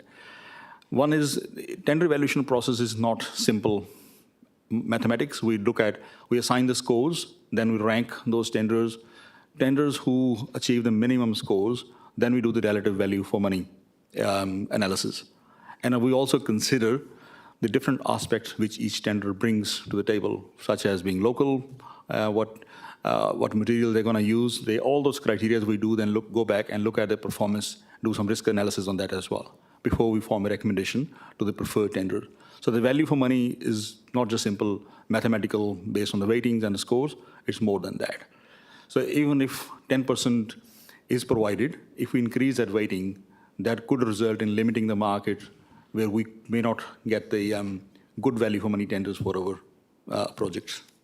I guess I'm considering more on the line that if we were to be able to support our local businesses, that in turn will create jobs within our community and will also grow the local sort of businesses over time. So we may not get the cost saving or the value now, but in future, that's something that will benefit the city overall. So that's where I think 10% may not be sort of high enough to attract and retain the local industry. Mr. CEO? Thank you, Mr. Deputy Mayor. I think Councillor Newell's question is a fair question. It might be best asked when we review our purchasing and procurement policy, just to understand the balance between, I guess, value for money and providing a local purchasing preference. Certainly, Council was very strong at wanting to provide a weighting in the policy originally. I can't recall when it's due to be reviewed, but we can probably provide Council some data on how successful the current practice is, and that would provide some good data to form the basis of a review. Yes, I think part of this sort of reasoning was, I remember that there was, I think, a tender where most of it was granted to one particular person, I think 11 out of the 12 or 13 sort of proposal in the past, and this was, I think, to do with one of the road project that we sort of granted to a particular business. So I thought, if we can consider other businesses out there, that would be a lot better than just one single business that may always beat other competitors in terms of value.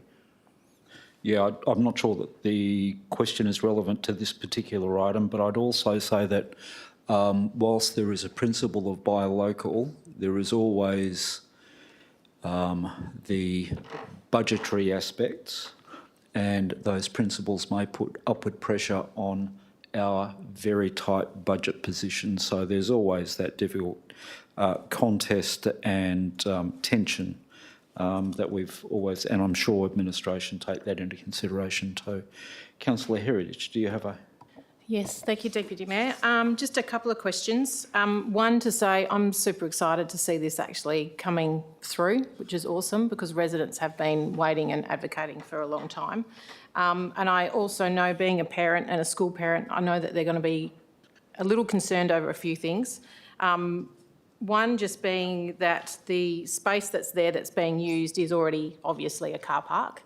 Are we able to have a look at when this is actually constructed, so it's done possibly through a school holiday period to at least keep it as less disruptive to the parents, because it is used as an overflow parking. That would be awesome.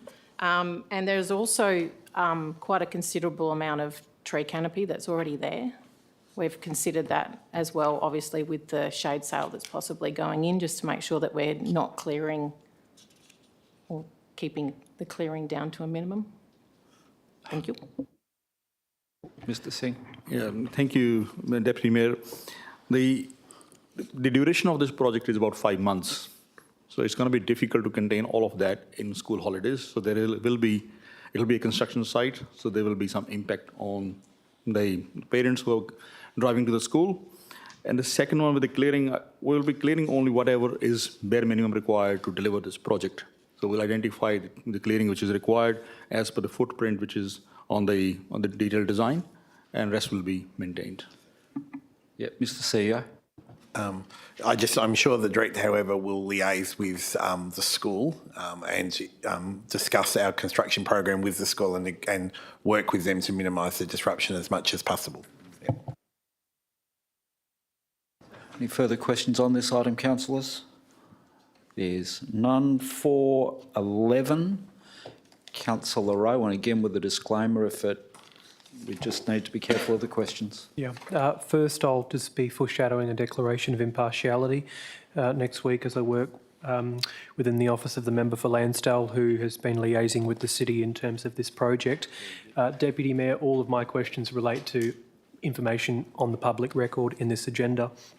Thank you, Councillor Rowe. The first question was about the actual community consultation numbers on page 214. Of the 1,205 local residents who received a letter, the percentage of people who actually responded was 0.2% with feedback. I was just wondering, from administration's point of view, is this considerably lower or on par with some of the Your Say consultation campaigns that occur? Through you, Mr. Deputy Mayor, look, can I just clarify?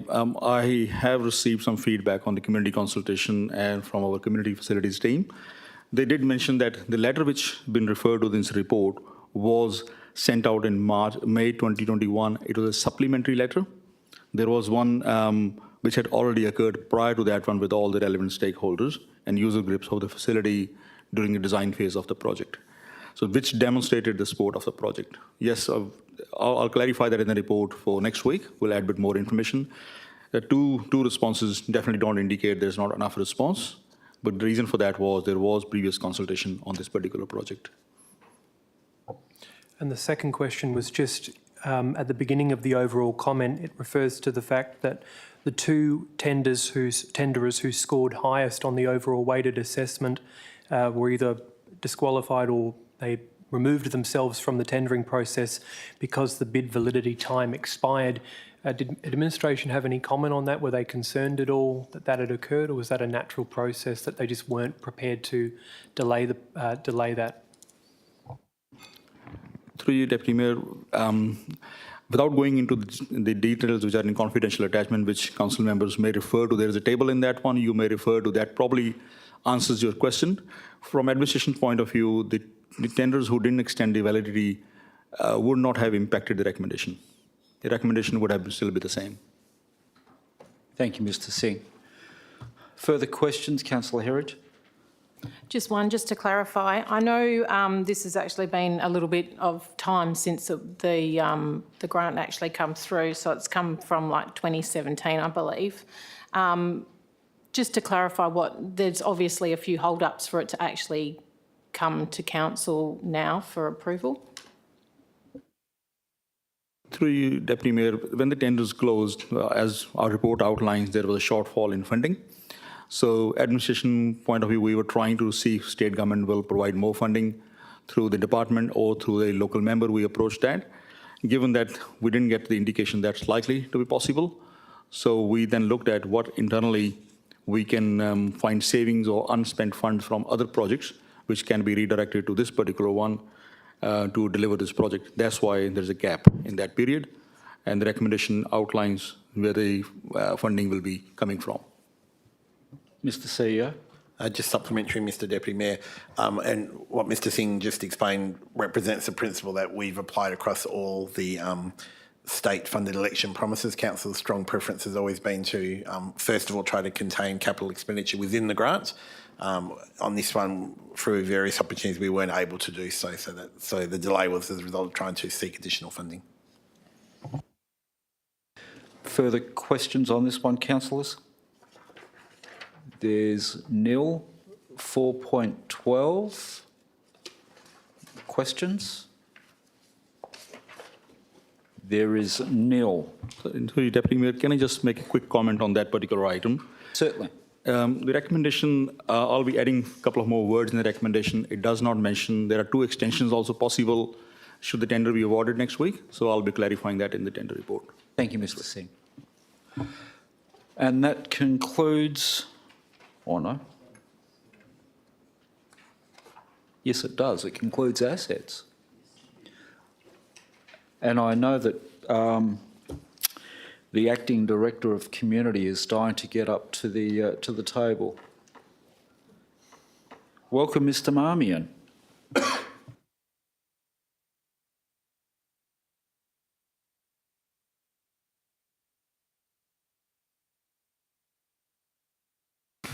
Thank you, Deputy Mayor. I'm actually not proposing to introduce the remaining 2 items because I think one of them's been to Forum and the other one to the Audit and Risk Committee, so I'm happy to take questions on both of those items.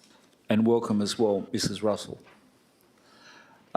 Councillors, we've done 4.13. Are there any questions on 4.14? There is nil. 4.15. Councillor Rowe. Thanks, Deputy. My question is just in relation to the high heritage risk classification. Given that we've classified heritage risk as high, can administration ensure that our Indigenous community are represented in the East Wanneroo Community Reference Group or other similar bodies that look at the impact of land development, particularly when it's extensive, across culturally significant sites? Through you, Deputy Mayor, thank you for the question. The short answer to that is yes. It's part of the preventative controls that we've got for this particular risk.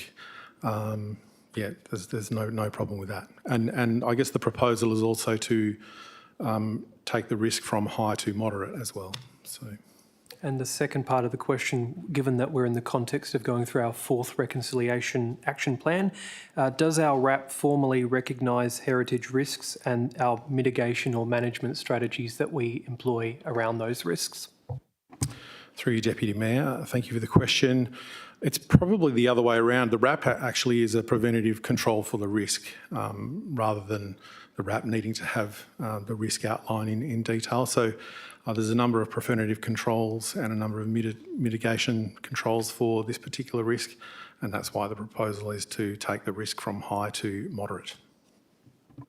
Thank you, Mr Marmion. Any further questions on that, on 4.15, councillors? There is nil. Thank you both very much. Oh no, we should make, Nolene, you absolutely need to get up and hobble. No, you don't. Yeah. Just for those listening, the director unfortunately has had a small incident with a foot, so. Mr Jennings, welcome. And Mr Greer. Thank you, Deputy Mayor, and good evening, everyone. We have 4 reports here in this section. They're all, I think they've either been discussed or they're monthly reports. And I think there's a working group on the last one. So yeah, I'm happy to take questions, please. Right, thank you, councillors. From the top, 4.16, Councillor Miles. Yeah, thank you, Deputy Mayor. I just wanted to ask, administration, on page 270, there's some obviously variances, unfavourable variances due to booking fees of some of our, I guess, buildings, rental and stuff. While some of that may have been down to COVID, I understand from quite a few business companies around the place, they're noticing a downturn also in some of their, I guess, sales of their products. Is this something that we've looked at in our budget, our draft budget, bearing in mind we're sort of heading into a very, very high cost of living period coming up over the next 12 months? Ms Jennings. Thank you, Deputy Mayor. We always try and do zero-based budgeting. With revenue, we do have to take into account what's been happening. Certainly, a month of April has improved on the previous 3 months, so they were definitely lower. I suspect was related to COVID in a lot of ways. So we'll certainly be watching how they go, because you can see at the start of the financial year it was also higher. So there's a bit of variation there for certain, but we also know what our new rubbish fee collection should be and what our rental fees. So there are some ones that have got definite data that we can calculate through. It might just be some of those that are more optional, like the booking fees, but the significance of those, we'll take that into account as well. Thank you. Just to further on that same page, I just wanted to understand what the application licence fee income, or what is the application licence fee? Is that a planning fee?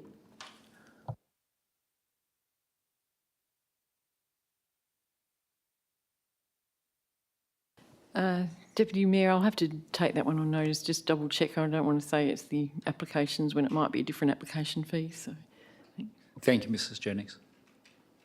And just, I guess finally on page 273, the employee costs, and I know we've been talking about this earlier today, obviously with the actuals, and obviously we're now sort of starting to fill some of those vacancies that were allowed to drop out last year because of COVID. Have we still got a number of vacancy roles still to be filled, or are we pretty much at the capacity required? Mrs Jennings. thank you, Deputy Mayor. With an organisation this size, there are always some vacancies because we're filling them as we go. So, and some vacancies will take a lot longer to fill than others. So, a senior role might take 3 months or so because you wait for someone to also give notice at their current position. So there are a number of vacancies that we do carry. In general, though, our ones that were had to be left vacant for a while to save some funds during the previous financial year, we have caught up on. So I don't know if anyone else, if the CEO wanted to add at all. Mr CEO. Thank you, Mr Deputy Mayor. At this point in time, and I adopt this practice most financial years, when we're coming towards the end of the financial year and until Council adopts a new budget, I do review vacancies as they occur, which are linked to future programs that have yet had their funding confirmed in the budget. So at the moment, all vacant positions as they arise are reviewed by myself. Yeah, look, thank you. My last question is on page 275, and it's in regarding to utility charges. Now, it's obviously a favourable variance of $190,000 in lower expenses for electricity. Now, is that because the council has invested in using solar in some of our areas?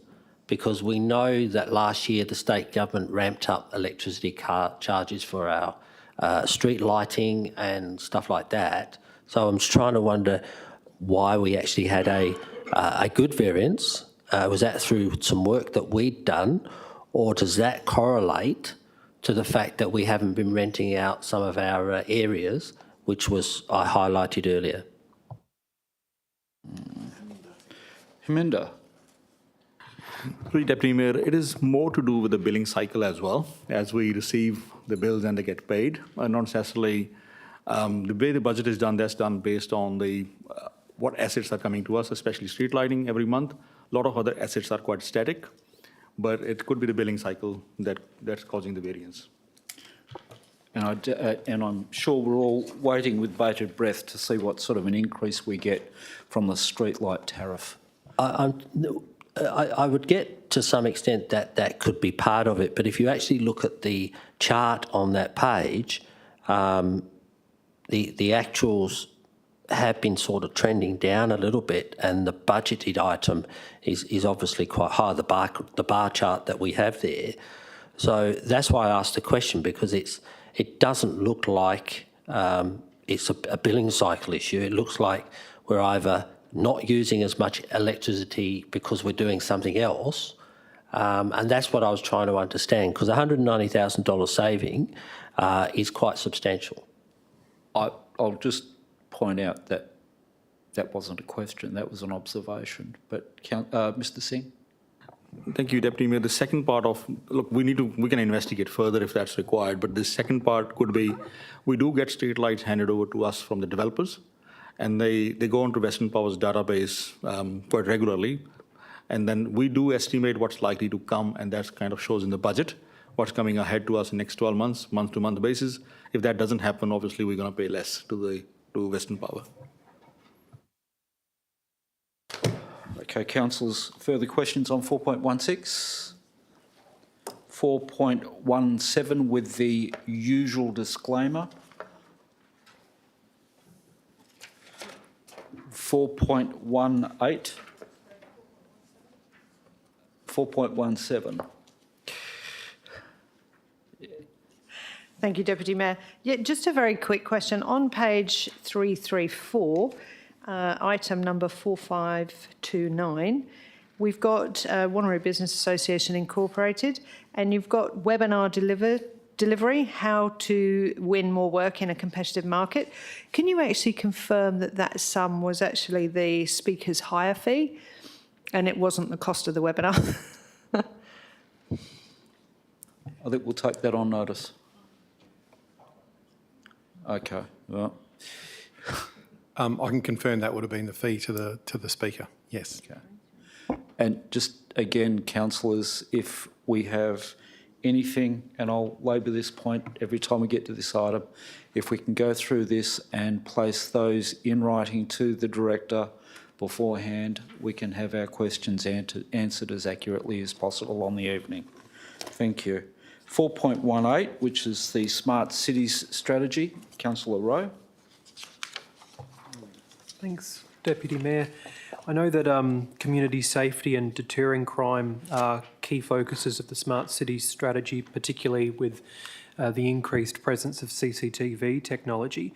I was hoping the strategy could also, over time, include technology that helps monitor and measure the usage of community facilities, particularly at our parks, so our playgrounds and areas like that, because I think this would ensure that the park upgrades could occur as required and on a as-needs basis, rather than having to have always an over-reliance on the active reserve master planning process. So that's just a question to the Director. Mrs Jennings.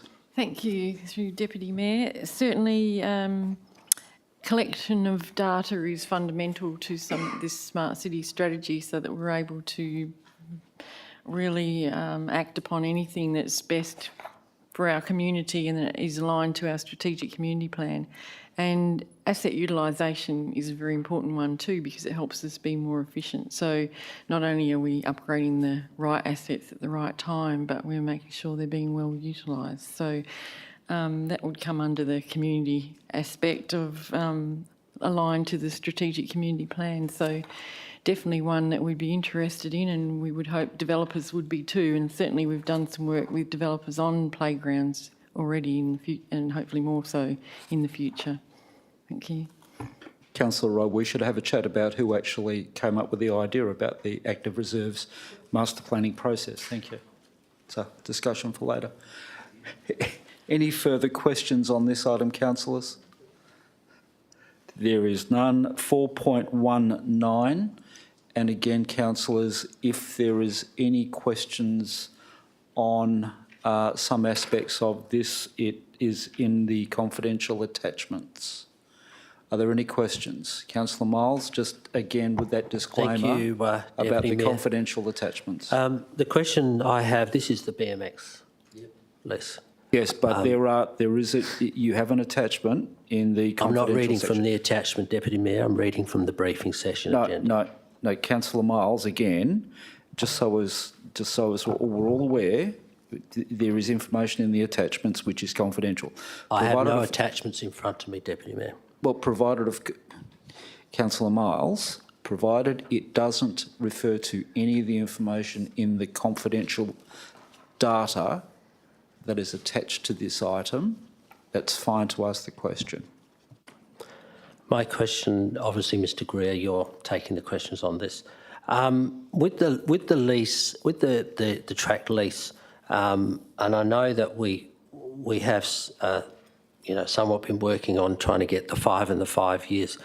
I'm just a bit concerned that we're not actually optioning up to 5 years at the initial. We're actually only going to give them like about 18 months before the new sort of lease starts.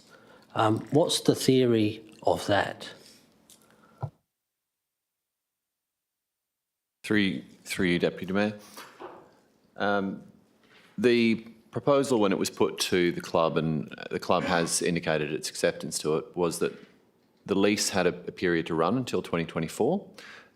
We would surrender that old lease, give them a term that was the same as that, but give them the ability then to exercise options as one, they were able to secure funding and approvals for the works that they plan. Their request for a longer term lease was tied directly to that. So we said, look, if you can actually achieve those things, you'll have your option. And then a further option term tied to actually undertaking those works. So I guess incentivising that as they delivered the things that they were asking to have a longer lease to secure, then they have the longer term.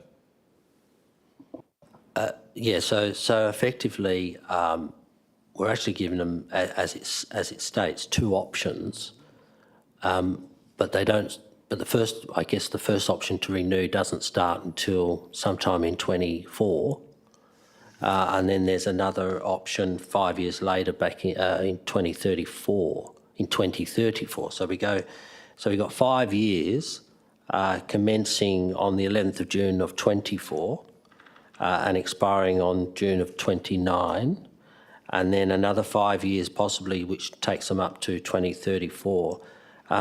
What would be the, because this club's been super patient with council in whether it gets relocated or not, and it has now received some funding from the federal member of Pearce coming up.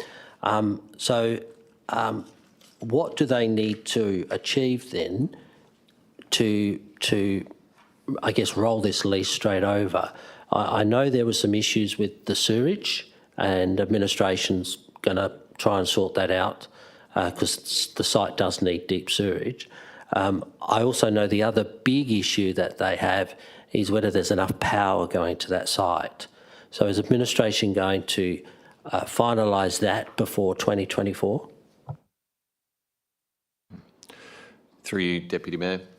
The first part of the question relating to, I guess, what they need to do to exercise that first 5 year option. 2 of the aspects of the main aspect of the option is the standard one, that they're not in default under the lease, and they haven't been in the past. So one would expect that would continue. The second part is really around them having secured approvals for their works. So if they're at the stage where they've secured the funding and they've got a DA to do their works, they're basically ready to trigger the option right then and there. So it's in their hands. They will have a lease that they will be able to demonstrate to potential funders if they're seeking funding that they've got the tenure, and the longer tenure is tied to them having those approvals. On the question regarding the electrical works, there is some information in the briefing report regarding that. So essentially the club expressed some concerns regarding the switchboard servicing the site. Administration has investigated that. Unfortunately, it is complicated because it involves Western Power as well. And the advice from our contractor, from Wanneroo Electrics, is that the board is still functional. It has sort of up to, 3 to 5 years of useful life.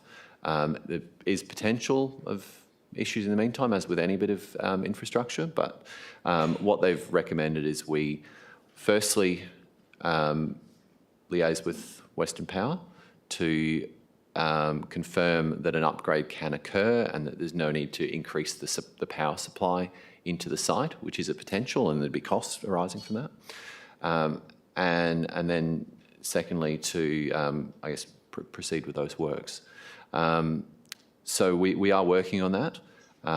It's likely a consultant to do the liaising with Western Power would be on board early in the coming financial year, so not very far away. Okay, because obviously the funding that's coming forward from the new federal government, part of that I understand is obviously to upgrade the lighting as well, which will more than likely be LED lighting. So I am concerned that the current box that's been there forever is obviously not going to be able to possibly take that load. We quite often get told many times by the Director of Community in Place that these sort of things need to be upgraded on our normal sites. So I am concerned that maybe we're not going to be preemptive there and at least get the box upgraded to a certain point where they can obviously then, if they need to expand it with more amperage, then maybe we can sort of suggest that's more of their cost, not the city cost. Your question, councillor? Well, it was towards the end of that, Deputy Mayor. No, there was no question there, councillor. If you could just rephrase that into a question, please. So bearing in mind that, so I'll go over the item again. Bearing in mind that the club has got a $1 million commitment from our new federal member, they're going to be doing some upgrades to that site. Part of that upgrade is going to be electrical, kitchen as well as lighting.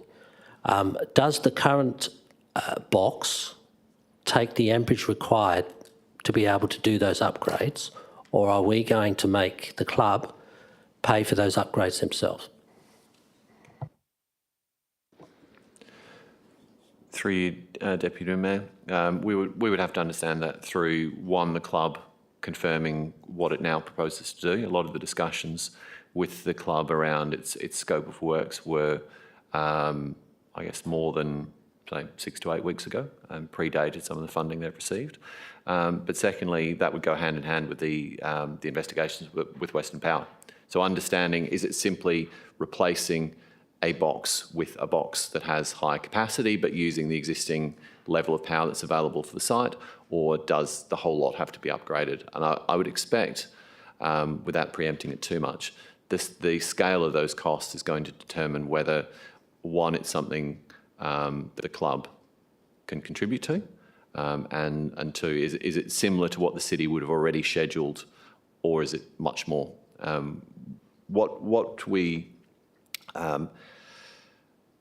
noted with this as administration with the report is some of these investigations do need more time, and we didn't want to lose sight of the fact that a longer term tenure for the club was very beneficial for its funding. So we could have said it's going to take another year to do these investigations. They've got another 2 years to go on their lease. Let's just put it on hold while we work it out.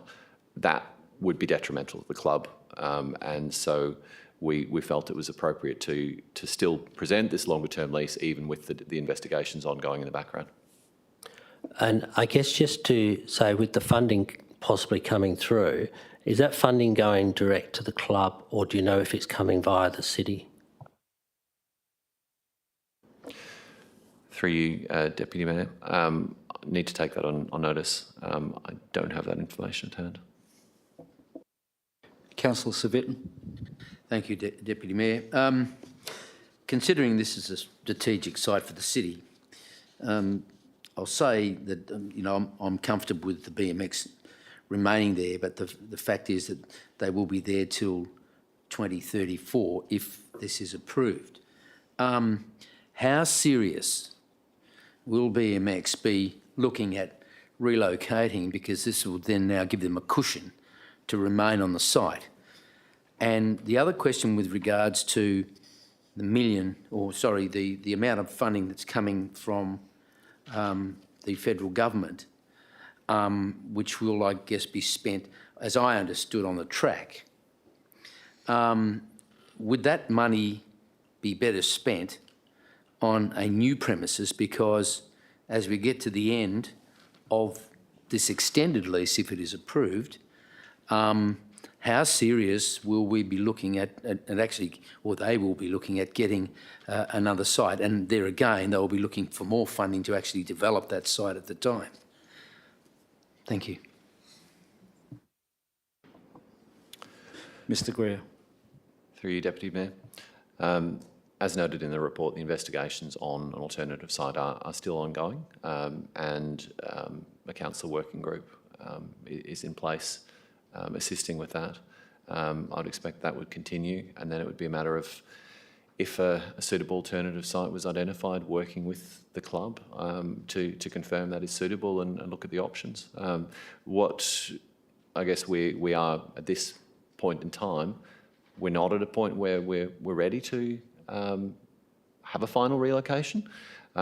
So again, holding up some improvements the club could benefit from in the interim, it didn't seem a good outcome. So provide some further tenure, but still continue with the investigations in the meantime. Councillor Roatkin. Thank you, Deputy Mayor. As far as electrical upgrades are concerned, at the moment the switchboard is working appropriately from what you say with the structure the way it is. Normally when you upgrade a building, would you agree that the electrical upgrade and the new switchboard is done within the context of that build and doesn't need to be considered or worried about other than the Western Power supply to it, which is negotiated with the upgrading of the build through the electrical contractor at that time? Would you agree? Through you, Deputy Mayor, I would agree in respect of an upgrade would trigger the need to look at whether the power supply needs to be upgraded. I guess the issue is the infrastructure is nearing the end of its life. It's not quite there, but it's nearly there.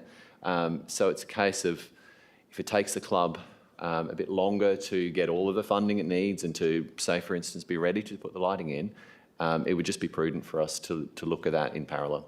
Okay. Further question, is there consideration of the flooding of the street drainage into the site as well? Is there negotiating with that to be able to fix that up as well? Through you, Deputy Mayor, I may just have to take the overall part of the question on notice. I know that the city has works to connect it to the sewer, but that is not overall drainage. It's the sewer connection to the site. It often overflows onto the site and creates problems, and that street drainage needs to be looked at. Yeah, noted on. Thank you. Further questions, councillors? Councillor Nguyen. Just in relation to the make good provisions on page 4 to 8, in particular where the club surrenders the lease early, is there a cost to the city to make good the site? Or is there a need to do that? Yeah, through you. Yep. Thank you, Deputy Mayor. The question would probably come down to what the future use of the site was going to be. Most likely it wouldn't be used as a BMX facility. It would be redeveloped in one form or another. And the cost to the city, we're hypothetical, but would be really looking at whether, for instance, if we were selling it for development, whether a developer was taking it as is, or if we were redeveloping it ourselves, yes, we would absorb that into our development costs. It depends on the circumstances, but if we were relocating the club, that would be with the club's cooperation, and our view was it was not appropriate to make them clean and clear the site and make it good the same way they would at the ordinary end of the term. But that they are required to make good the site at the end of the term, isn't it? Through you, Deputy Mayor, correct. At the expiry of the lease, yes. Yes, and is it to restore it to its original, I don't know, character, and what would that look like? Is it before the upgrade or from the original sort of site before they took over? Through you, Deputy Mayor, it would be a matter of removing improvements and leaving it clean and clear. So it wouldn't be a case of rehabilitating vegetation or anything of that sort. It would be buildings, infrastructure, those sort of things being removed, which would be fairly typical for a ground lease site. Some of the ones that have been to council more recently would be a similar scenario. Any further questions, councillors? There is nil. Thank you, Mr Jennings. Thank you, Mr Greer. Mr CEO, Office of the Chief Executive Officer reports. Thank you, Mr Deputy Mayor. There are 3 items under the Office of the CEO presented at this evening's briefing session. 4.20, Risk Appetite Statement and Risk Assessment Criteria, has been reviewed and driven by Council through workshops.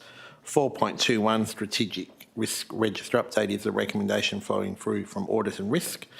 And 4.22 is the Annual Delegated Authority Review for the period 2021 to 2022. Mr Deputy Mayor, I'm happy to take questions on all 3 items. Councillors, will take those from the top. Item 4.20. There is nil. Item 4.21. There is nil. And item 4.22. There is nil. Thank you, Mr CEO. That moves us on to item 5, motions on notice. We have motions on notice listed at 5.1, 5.2 and 5.3 that will be considered next week. And 5.4 has been withdrawn. Item 6 is late reports. At this stage, there is nil. Item 7, public question time. There appears to be nil.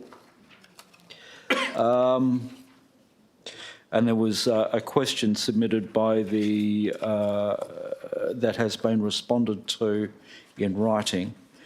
We move on to item 8, which is confidential session. So, councillors, we will be going behind closed doors for item 8. So, formally just acknowledge that.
Thank you, councillors. With that, we move on to item 9, date of next meeting.